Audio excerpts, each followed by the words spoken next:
Olá pessoal, tudo bem com vocês? Espero que sim. O motivo da nossa aula hoje é coordenação de um CRAS. O que é que faz essa coordenação de um equipamento social que está inserido na política de assistência social? Eu quero dizer para você que meu nome é Aline Matos, eu sou assistente social, comecei como estagiária no Cadastro Único, como entrevistadora e depois como digitadora, até alcançar a função de gestora municipal num município de médio porte aqui do estado do Ceará. É com muito prazer que eu vou compartilhar esse conhecimento com você de uma maneira objetiva e assertiva para que você se perceba nesse lugar de coordenação ou coordenadora, para que você também sinta qual é mesmo a realidade dos nossos equipamentos, sem muitos rodeios, sem muitas falas que muitas vezes não vão levar você para lugar nenhum. Ao contrário, eu vou fazer algumas citações de leituras para que você possa se aprofundar no estudo e também não estou aqui para enganar você dizendo que existe um modelo correto e um modelo certo para você assumir esse cargo de coordenação. O que existe são direcionamentos e orientações técnicas que, de fato, você precisa estudar. A função nossa aqui da consultoria Matos não é de modo algum transformar o vídeo em algo que você vai fazer a negativa da leitura. Ao contrário, o vídeo aqui também é um ponto incentivador para que você se perceba enquanto coordenador e, o mais importante, como aquele que estuda a política de assistência social e busca o aprimoramento técnico para que você possa desenvolver suas habilidades e suas responsabilidades com foco na proteção social. Bora lá? A política de assistência social, ela nasce com o intuito de trazer para as pessoas a compreensão e também o acesso aos direitos sociais. Então, você está inserido numa política de proteção social. A proteção social, ela dentro do nosso estado, o estado brasileiro, ela tem características que de fato tem a ver com o nome de proteção, onde as pessoas buscam o acesso aos seus direitos e através dos equipamentos sociais, que são portas de entrada, a política de assistência social, ela tem um desses equipamentos, tem os nossos famosos CRAs, como também tem os CREAS, tem aí as unidades da média e da alta complexidade, aonde, de acordo com a situação que esse usuário está vivenciando, esses equipamentos vão surgindo para suprir, para poder acolher, atender e orientar, também garantindo para as pessoas o atendimento qualificado através das equipes de referência. Então, só aí você já faz um monte de anotação, né? O que é a proteção social, o que é o CRAS e as equipes de referência são os 3 primeiros pontos que eu estou trazendo aqui para você anotar e buscar posteriormente a conceituação, mas eu vou dizer para você no final da aula quais livros e quais leituras você deve fazer. Mas, Aline, eu recebi uma proposta para ser coordenador de um CRAS e eu estou agora sem saber o que fazer. Eu estou muito preocupada, eu sou assistente social, eu sou psicólogo ou pedagogo, sou sociólogo e preciso compreender o que esse CRAS desenvolve. Primeira coisa que você precisa entender é que um CRAS, a localização dele é sempre em locais de extrema vulnerabilidade social. Um CRAS nunca é colocado em um território de maneira aleatória. Então, quando você for convidado para um CRAS, deixa eu ajeitar aqui meu cabelo. Quando você for convidado para um CRAS que você diz assim, meu Deus, esse CRAS é localizado em tal área, ele está no lugar certo. Porque essa área, se ela apontar os grandes níveis de vulnerabilidade, é o espaço que de fato ele deve estar. O CRAS, ele atende a população mais vulnerável, onde há apontamentos de risco social, de pobreza, de violência e por aí vai, com base nas expressões da questão social, que são aí as famosas demandas que batem à porta dos nossos equipamentos. É importante também, ponto 2, você anotar de o coordenador de um CRAS, ele precisa ser um profissional de nível superior, preferencialmente que já tenha participado da equipe de referência, a equipe técnica. Se não, eu vou te dizer também alguns pontos que você tem que ter atenção para que você não chegue aí no escuro, né? Não chegue aí sem saber, sem saber o que é que vai fazer, o que é que vai... Como se fosse uma pessoa perdida, né? Insegura, sem saber o que vai fazer. E lembre-se, a leitura e a troca de experiências, como também o investimento na área da mentoria e da consultoria, vão fazer você se tornar mais seguro, você compreender mais o que é que você realmente vai fazer lá. E eu vou chegar lá. O coordenador de UCRAS, ele precisa ter habilidades e ele precisa fazer 4 coisas que no desenvolver dessa aula você vai saber quais são. Primeiro, ele precisa ter ali sempre como pauta principal o planejamento. Segundo, ele tem que ser também muito atento a processos de organização, porque ele planeja, ele organiza, mas ele na organização ele precisa compreender fluxos de trabalho, processos de trabalho. Quando o usuário chega, para onde que ele vai, qual é a sala que ele tem que ser direcionado, escala do pessoal, o que é que nós temos de oferta de serviço. Então, primeiro ponto, planejar as suas ações. Segundo, a organização, tanto do espaço físico, estrutura física mesmo, como também a organização da oferta de serviço. Lembre-se, serviço é diferente de programas e projetos. Serviço não pode deixar de existir, ele é algo pactuado a nível federal, certo? Eu vou chegar lá. Terceiro, ele tem que também saber monitorar as ações, tudo que foi planejado, tudo que foi organizado. Então, ele precisa ter aí essa habilidade para monitorar. Monitoramento não é mandar nas pessoas, não é estar ali impondo regras, não é ali estar sobrecarregando a equipe. Monitoramento é eu entender o que é que eu oferto e eu monitoro isso com base em instrumentais, com base na legislação. Então, isso é também uma habilidade que você vai precisar desenvolver. E não é menos importante, mas também um ponto de extrema atenção é que esse coordenador ele precisa ter cuidado na execução desses serviços. Os nossos CRAs, eles ofertam 3 serviços que eles são fundamentais e eles são o coração do CRAS. O primeiro deles é o PAIF, o CRAS não existe sem o PAIF, certo? Que é o serviço de atendimento com as famílias, de modo integral, de modo participativo. Eu vou construindo isso com a equipe, não o coordenador, a equipe de referência, mas o coordenador ele precisa saber o que é o PAIF. Por quê? Porque o PAIF, ele é o desenvolvimento do trabalho social com as famílias. Famílias essas que nós estamos atendendo no cotidiano, famílias que vão retornar sempre aos CRAs, famílias que vão requerer o benefício eventual. Então, o coordenador, ele precisa sim compreender o que é o PAIF, né? Então, tem aí o caderno de orientações do PAIF, no final da aula eu faço as indicações de leitura.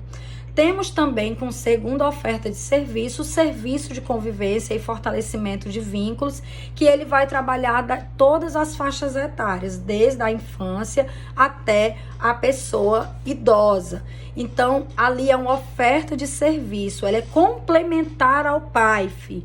Então, muitas vezes o coordenador, ele tem uma ansiedade de ofertar muita coisa para o seu usuário, e aí ele esquece, muitas vezes, que o PAIF é a principal atividade, é a principal oferta de serviço para os nossos usuários. O serviço de convivência, ele está ali como algo a mais, algo que vem ali fortalecer as nossas famílias, proteger as nossas famílias, mas o principal mesmo é o trabalho do PAIF, que numa aula posterior a essa, a gente pode trabalhar somente o que é o famoso PAIF. E não menos importante para que esse coordenador saiba, nós também temos o serviço de atendimento domiciliar a pessoas com deficiência. Isso mesmo, pouco se fala sobre esse serviço, porque ele é um serviço que não é cofinanciado e acaba que os municípios esquecem, mal falam. Mas ocorre que a equipe de referência, na compreensão, né, da oferta de serviço com o PAIF, havendo ali uma pessoa com deficiência, sim, nós devemos ampliar os nossos serviços, principalmente no âmbito da pessoa com deficiência, que é um direito que ela tem a acessar ali os nossos serviços, e caso ela não consiga acessar, nós podemos ofertar esse serviço. E eu vou dizer agora como é que esse serviço também pode acontecer com a função importante dos nossos coordenadores. Os nossos coordenadores, eles têm funções que são especiais para essa atribuição que ele pode desenvolver, e uma delas é a função de articulador do território.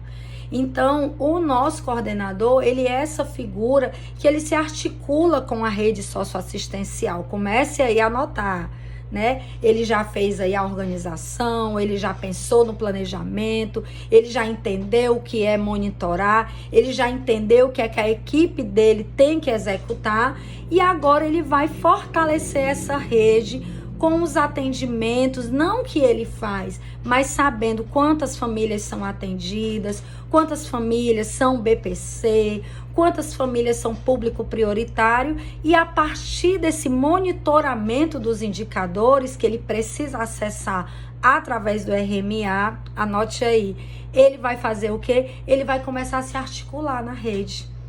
Por quê? Porque não adianta a gente estar aqui numa aula e eu dizer para você que você tem que sair em campo e você não pegou o seu RMA, que é o registro mensal de atendimentos.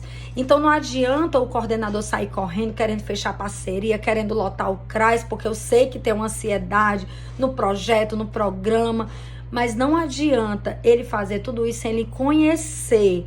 E como é que ele vai conhecer, gente? Na hora que ele planeja, que ele organiza, e na hora que ele faz o quê? O monitoramento. Quando ele pega o RMA, ele também sente a equipe. Ele sabe quantas visitas foram realizadas, se não foram, por quê? E aí vai ter o quê, gente? Os apontamentos. E aí retorna de novo para o planejamento, que aí no planejamento a gente faz o quê? A gente avalia aquela outra reunião que a gente fez. Então, quando ele pega o registro mensal de atendimentos dos nossos trabalhadores e trabalhadoras, o que ele percebe ali? Então, o coordenador ele tem que ter um olhar analítico. Ele não pode ser um imediatista. Ele não pode ser aquela pessoa da pressa. Ele não pode ser aquela pessoa que quer o resultado a qualquer custo. Ele precisa ter ali uma habilidade analítica para que ele pegue ali aqueles instrumentais e ele sinta a realidade do território e da sua equipe de referência. Às vezes a gente se depara com situações que você quer de alguma maneira dar-lhe aquele resultado para a gestão, você quer dizer que você está fazendo, que você se esforçou, que o seu tempo de equipamento, que você já foi, que você fez e aconteceu. Essas experiências que elas trazem resultados, elas não podem ser perdidas. Mas o coordenador que ele estuda e ele analisa dados, ele sai na frente. Por quê? Porque se a minha técnica, a minha assistente social, ela não conseguiu fazer ali as visitas domiciliares dentro do PAIF, aquilo ali está fazendo um apontamento para mim, que sou coordenador, que é aquele que monitora, que avalia, é aquele que vai fazer articulação com a equipe de gestão e que vai dizer assim, eu não tenho carro, eu não tenho estrutura, eu não tenho impressora e por aí vai. Então, para que esse coordenador, ele desenvolva essas habilidades e ele seja essa pessoa que seja um articulador do território, ele precisa conhecer a técnica, ele precisa conhecer os instrumentais que precisam ser revisados, que precisam ser analisados de maneira crítica e reflexiva. Então, talvez você nessa hora me ouvindo possa dizer assim, meu Deus, mas é muita coisa que o coordenador de um CRAS faz e talvez eu não esteja apto para isso. E aí eu posso afirmar para você que é possível você ser um coordenador se você fizer essas anotações que eu vou dar para você agora, certo? Caneta na mão, tome nota dessas instruções e dessas leituras que eu vou passar para você e vou também te incentivar a assumir esse cargo, entendendo que há muito mais do que a oferta de serviço, há aí toda uma satisfação, que eu costumo dizer, quando nós trabalhamos na proteção social básica, que ela de fato, ela não é fácil. As pessoas às vezes têm essa ilusão que a proteção social básica, ela é fácil, ela não é fácil, ao contrário, ela é extremamente difícil, porque ela vai trabalhar com a perspectiva da prevenção, do protagonismo dessas famílias. Ela vai trabalhar de uma maneira muitas vezes até pedagógica para essas famílias, desde a oferta de serviço, no serviço de convivência, numa roda de conversa, numa atividade, numa oficina, e tudo isso requer planejamento. E aí a gente rompe com a ideia de que os nossos CRAs estão abertos para um grande balcão, que é o que uma colega minha sempre fala, né? Um grande balcão de oferta de programas e projetos oriundos do governo do estado, e que a gente não consegue fazer o PAIF. Para que a gente possa fazer o PAIF, isso é uma outra aula que eu vou deixar aqui em aberto para que vocês comentem, para que vocês falem. E retornando às leituras, a primeira leitura que você precisa se atentar é a Política Nacional, onde ela vai trazer a conceituação do que é a proteção social e também a proteção social básica e as especificidades pelas quais ela trabalha, ela executa para os nossos usuários. A tipificação dos serviços, ela vai orientar você, coordenador de CRAS, como deve ser o CRAS, quantas salas, qual é a sala de atendimento particularizado, que é o individualizado, sala de atendimento coletivo, que tem que ter recepção, que tem que ter um assistente administrativo, que tem que ter você, a coordenação, que tem que ter a equipe de referência dentro daquilo que o território exige. A gente também precisa avançar nessa discussão sobre a equipe mínima, de que a gente vai garantindo só a equipe mínima, e as nossas famílias aumentando no território, e muitas vezes nós não temos ali condições de atender e fazer o referenciamento dessas famílias, porque nós sempre estamos com as equipes bem reduzidas. Isso não é bom para a gestão municipal, isso não é bom para as coordenações que estão ali na execução, e não é bom também para as equipes de referência, que acabam se perdendo pelo excesso e o montante de famílias que precisam ser atendidas. Outro ponto que é importante também você saber é que, para além desses serviços, nós temos programas, projetos e benefícios que devem ser garantidos ali nesse espaço, que é o Centro de Referência da Assistência Social, os nossos CRAs.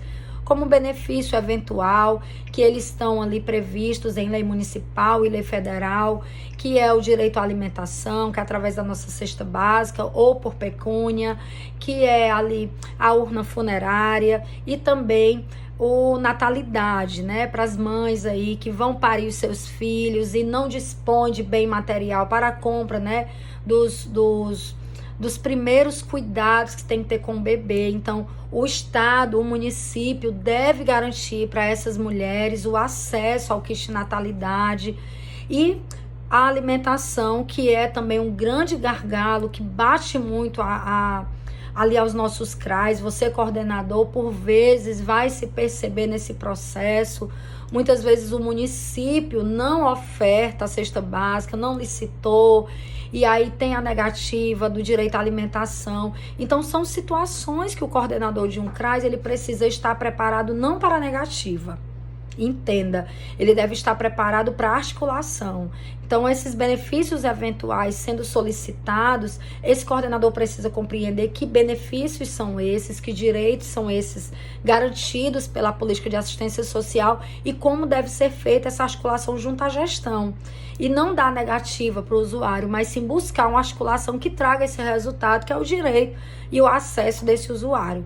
Então, o coordenador, para que você compreenda, de uma maneira mais assertiva, o coordenador é essa pessoa que está sempre um passo à frente na proatividade, na resolução das demandas, no monitoramento das ações. E aí sim, ele pode ser um articulador, ele pode sim ser essa figura que traz ali outras parcerias, que pode promover atividades, ações de caráter continuado, preferencialmente.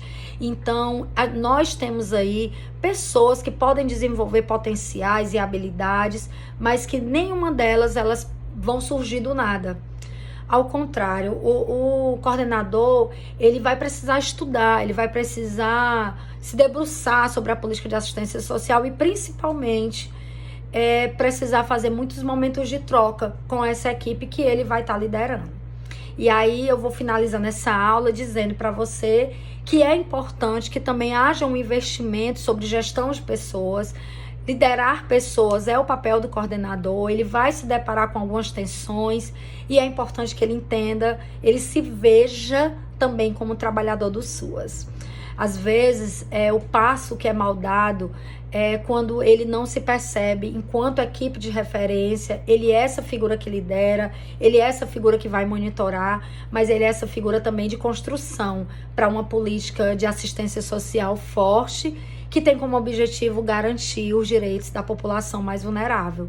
E trazendo também essa integralidade entre outras políticas. Então, o articulador, ele para além dessa pessoa que vai liderar, ele também é essa figura que vai ter que desenvolver essa habilidade nas relações setoriais e nas habilidades com outras políticas sociais.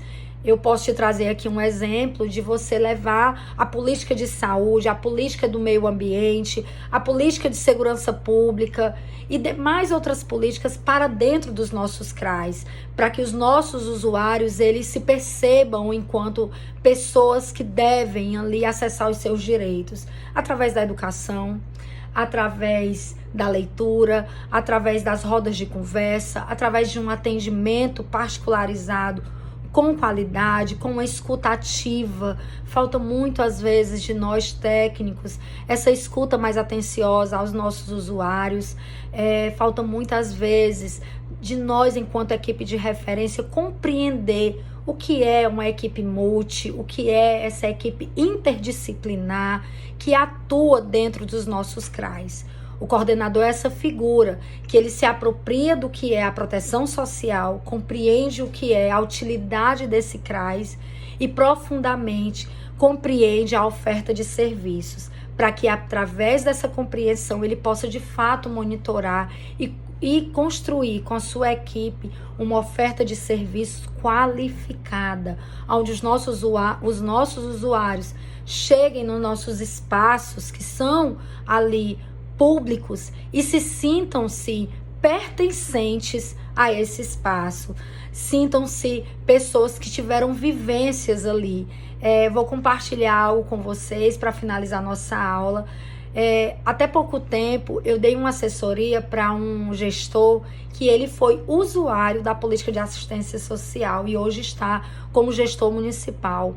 Então, nós temos sim grandes potências, cada pessoa que chega aos nossos equipamentos, coordenador e coordenadora. Quando você pensar numa recepção do seu CRAS ali, daquele espaço pelo qual você coordena, pense na qualificação técnica, peça à gestão municipal que haja ali a educação permanente de todos os trabalhadores do SUAS. As nossas recepções precisam ser qualificadas também. Tem que saber desenvolver ali, a equipe tem que saber desenvolver uma acolhida com os nossos usuários e com todos os outros serviços que podem ser alocados ali nos nossos CRAs, inclusive como o nosso cadastro único, que tem que ter uma cara descentralizada de verdade. Então eu fico por aqui entregando essa aula, né, que na verdade é um pouquinho do que eu entrego na mentoria, do que eu trago na minha assessoria para municípios, dizendo para você que eu sou a Aline, sou assistente social, sou especialista em serviço social, política social e seguridade social, sou estudante da PUC do Rio Grande do Sul, que trabalha com metodologias ágeis, que entende um pouco de processos de trabalho. Tenho aí uma grande satisfação de poder compartilhar com você o conhecimento e também quero ouvir você para que a gente possa construir um SUAS mais forte para as nossas famílias, para as nossas equipes, desconstruindo essa ideia errada sobre o que é assistência social e fortalecendo a política de assistência social através da educação e dos nossos usuários. Então, até a próxima aula. Muito obrigada. Não deixa de dar o like, não deixa de comentar lá e compartilhe com alguém que está assumindo o cargo ou quer se aprimorar na política de assistência social. Tchau, tchau e até a próxima.